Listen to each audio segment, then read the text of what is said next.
मैं हूं आपका प्रदीप सर और आपका वेलकम करता हूं अपने YouTube चैनल पे जो है academic Pradeep chemistry classes.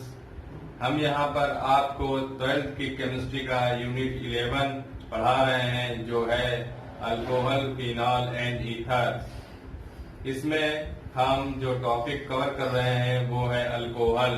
Alcohol में आज मैं आपको जो पढ़ाने जा रहा हूं वो है फिजिकल प्रॉपर्टीज ऑफ अल्कोहल्स और ये है लेक्चर 5। तो चलिए स्टार्ट करते हैं lecture 5, physical properties of alcohols.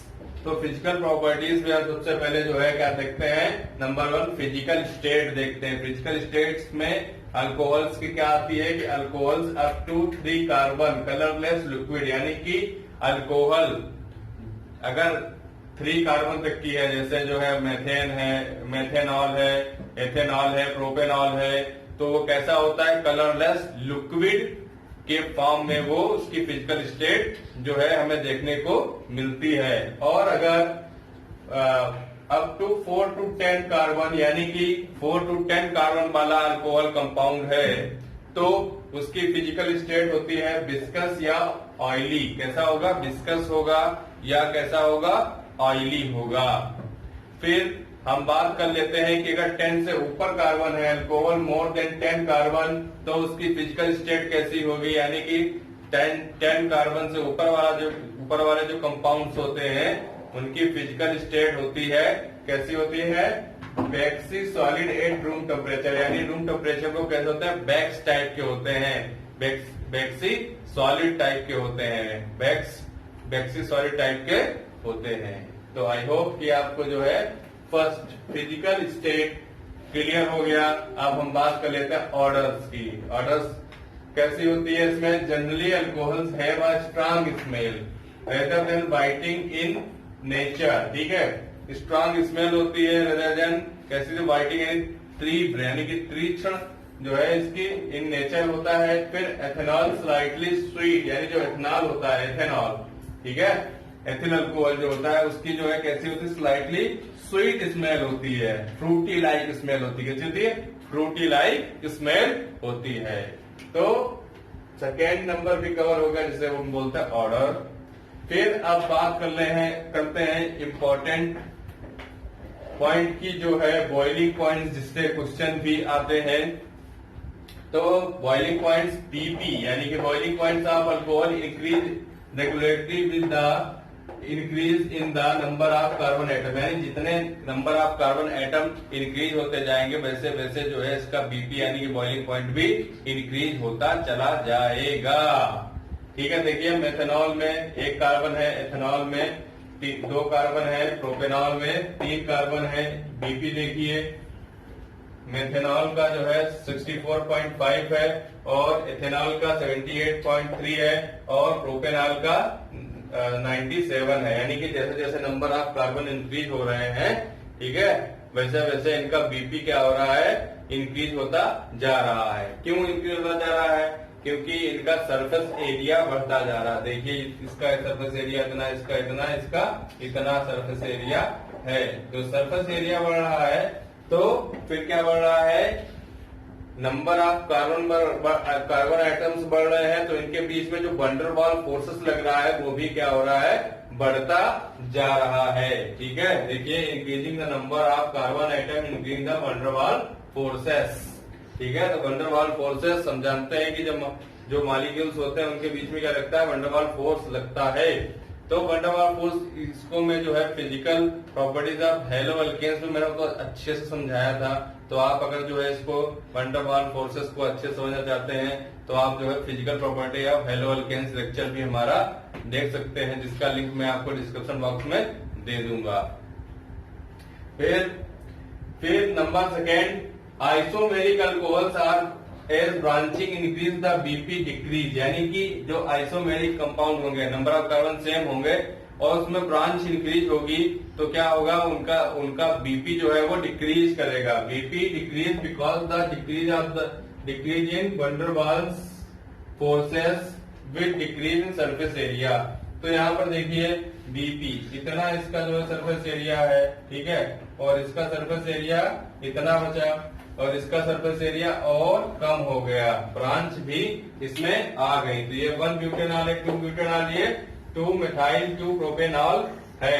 तो इसका बीपी है 118 यानी कि 118 डिग्री सेंटीग्रेड। 2 ब्यूटेनॉल का है 99 डिग्री सेंटीग्रेड और इसका जो है बीपी 83 ही रह गया, क्योंकि इसमें जो है सरफेस एरिया कम हो गया। तो वंडरवाल फोर्स क्या हो जाएगा, वो डिक्रीज कर जाएगा। वंडरवाल फोर्स डिक्रीज करेगा तो इनका जो है बॉइलिंग पॉइंट भी क्या करेगा, डिक्रीज कर जाएगा, ठीक है, जब इनमें ब्रांचिंग होने लगेगी।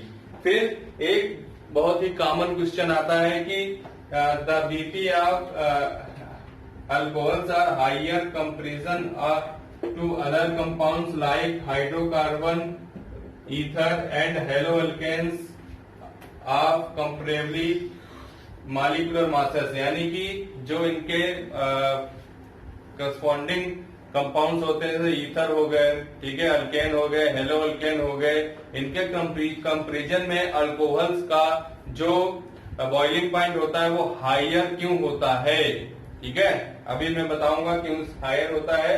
उससे पहले हम देख लेते हैं कि एथेनॉल है, इसका मॉलिक्यूलर मास 46 है और बीपी है 351 केल्विन। यहाँ पे केल्विन है, यहाँ पे डिग्री में, यहाँ पे केल्विन में, देखिएगा।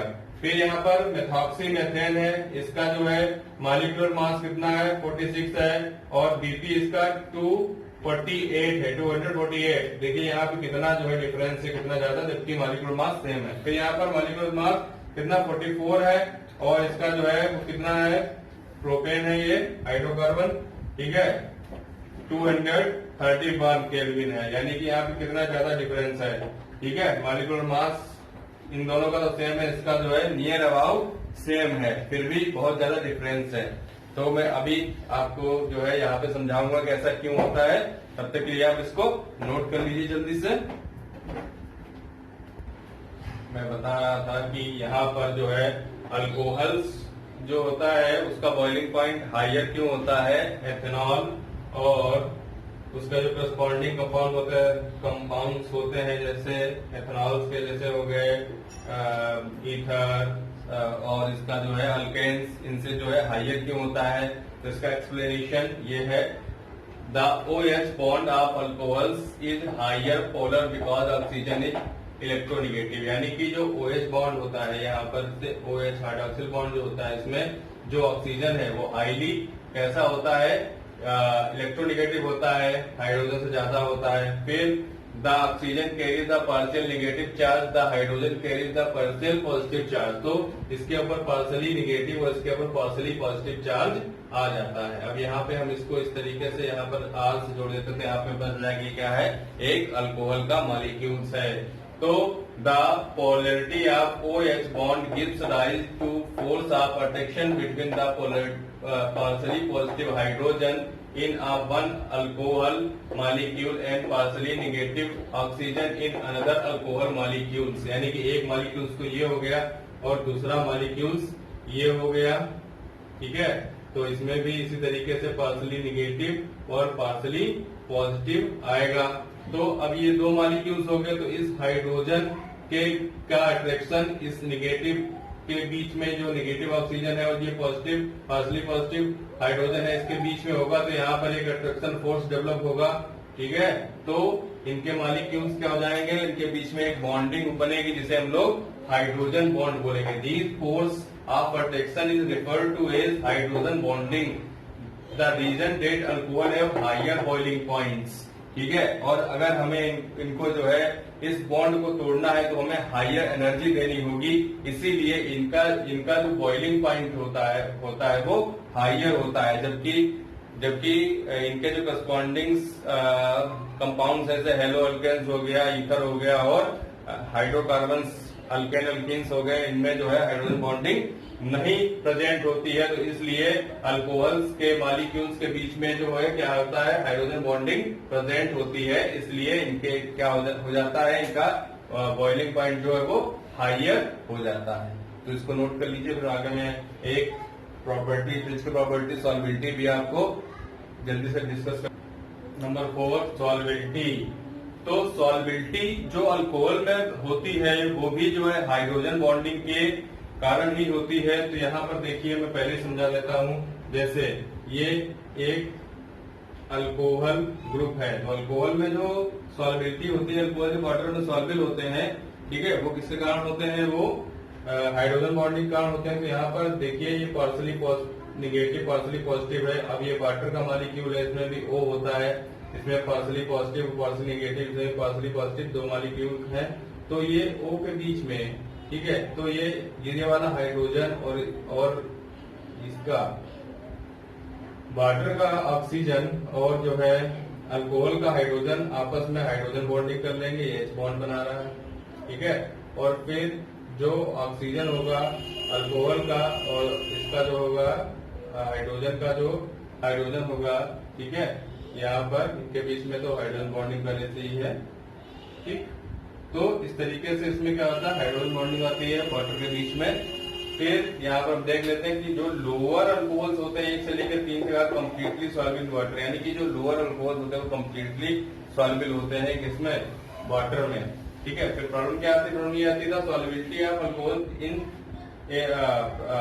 The solubility of alcohol in water due to hydrogen bonding. जो सॉल्युबिलिटी वाटर में होती है अल्कोहल की, वो हाइड्रोजन बॉन्डिंग के कारण होती है, जिससे मैंने समझा दिया आपको। अब प्रॉब्लम डिस्कस कर लेते हैं, प्रॉब्लम कहाँ पे आती है, कि कहाँ पे ये क्या हो जाता है कि हम कहाँ तक कहेंगे इसकी सॉल्युबल है और कहाँ तक नहीं सॉल्युबल है। तो solubility decrease with increase in size of alkyl group, यानी एल्किल ग्रुप जो होता है, ये एल्किल ग्रुप है, इसका साइज बढ़ता चला जाएगा तो उतने ही क्या हो जाएंगे, कम सॉल्युबल हो जाएंगे वाटर में। क्यों, क्योंकि ये वाला जो ग्रुप है ये तो हाइड्रोजन बॉन्डिंग तो करता नहीं, इसका साइज ज्यादा होगा, ठीक है। यहाँ पर देखिए इसका साइज ज्यादा होगा और हाइड्रोजन और बॉन्डिंग करने वाला का साइज तो OH ही एक ही ग्रुप होगा, ठीक है।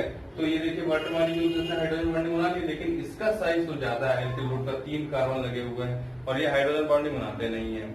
तो इसलिए इनकी जो है क्या होगा, जैसे जैसे एल्किल ग्रुप का नंबर बढ़ेगा, इनकी जो है वाटर सॉल्विंग की जो टेंडेंसी है वो डिक्रीज करने लगेगी, ठीक है। तो सॉल्बिलिटी डिक्रीज हो जाएगी जब नंबर ऑफ कार्बन आइटम्स बढ़ेंगे अल्कोहल्स में। तो बस आज का लेक्चर हमारा यहीं पे खत्म होता है। और आपका लेक्चर कैसा लगा हमें कमेंट बॉक्स में जरूर बताइएगा। और हमारे चैनल को लाइक, सब्सक्राइब और शेयर जरूर करें वीडियो लेक्चर को। तब तक के लिए आप लोगों को गुड बाय।